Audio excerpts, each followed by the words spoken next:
பொம்மிடி அருகே முன்விரோதத்தில் இரும்பு ராடால் பெண் மீது தாக்குதல். சிசிடிவி காட்சி வைரல். தர்மபுரி அருகே முன்விரோதத்தில் இரும்பு ராடால் பெண் மீது தாக்குதல் நடத்தப்பட்டுள்ளது. 16 டையல் போடப்பட்டுள்ளது. பொம்மிடி போலீசார் விசாரணை நடத்தி வருகின்றனர். தர்மபுரி மாவட்டம் பொம்மிடி ஜாலியூர் கந்த கவுண்டன் கொட்டாய் பகுதியைச் சேர்ந்தவர் தர்மலிங்கம். இவரது மனைவி கோதாவரி. இவர்களுக்கு 4 மகள் 1 மகன் உள்ளனர். தர்மலிங்கம் இறந்துவிட்டார்.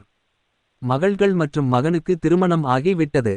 கோதாவரி மட்டும் தனியாக வசித்து வந்தார். இந்நிலையில் இளைய மகள் சித்ரா கணவனை பிரிந்து கோதாவரியுடன் வசித்து வருகிறார். இந்நிலையில் உறவினர் நிலத்தை சித்ரா கவனித்து வருகிறார். சித்ராவுக்கும் பக்கத்து தோட்டத்தைச் சேர்ந்தவருக்கும் நிலம் தொடர்பாக முன்விரோதம் உள்ளது. அப்போது சித்ரா கொய்யா தோட்டத்திற்கு தண்ணீர் பாய்ச்ச சித்ரா சென்றார். அப்போது அங்கு ஏற்பட்ட தகராறில் பக்கத்து நிலத்துக்காரர் இரும்பு ராடால் சித்ராவை தாக்கினார். இதில் தலை மற்றும் கழுத்து பகுதியில் பலத்த காயம் ஏற்பட்டு தர்மபுரி அரசு மருத்துவக்கல்லூரி மருத்துவமனையில் சேர்க்கப்பட்டார். பின்னர் மேல் சிகிச்சைக்காக தனியார் மருத்துவமனையில் சேர்க்கப்பட்டார். 16 டையல் தலையில் போடப்பட்டுள்ளது.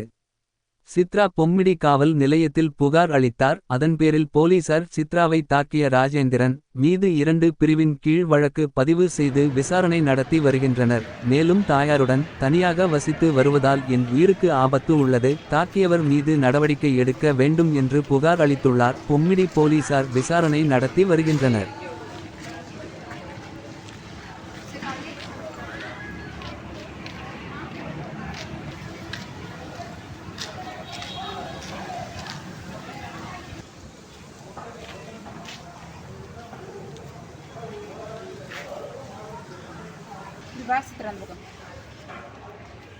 பேர் வந்து சாலா சார். என் தங்கச்சி பேர் வந்து சித்ரா. அவங்களுக்கு 39 வயசு ஆகுது.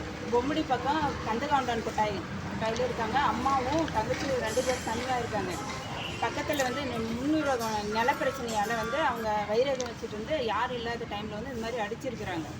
கொலை பண்ணுற அளவுக்கு அடிச்சிருக்கிறாங்க சார். இன்னும் ஒரு 2 அடி அடிச்சிருந்தா உயிர் போயிருக்கும். எங்களுக்கு வந்து பாதுகாப்பு இல்லை. எங்கள் தங்கச்சிக்கு அம்மாவுக்கு என்ன நடந்தாலும் அவங்க தான் பக்கம் இருக்கிறவங்க தான் நடுவில் கொடுத்துருக்கு சார். காவல்துறையினர் வந்து நீங்கள் அவங்க எங்கே இருக்காங்கன்னு கண்டுபிடிச்சி சொல்லுங்கள், நாங்கள் அரெஸ்ட் பண்ணுறோம் அப்படின்ற மாதிரி சொல்கிறாங்க. இது வந்து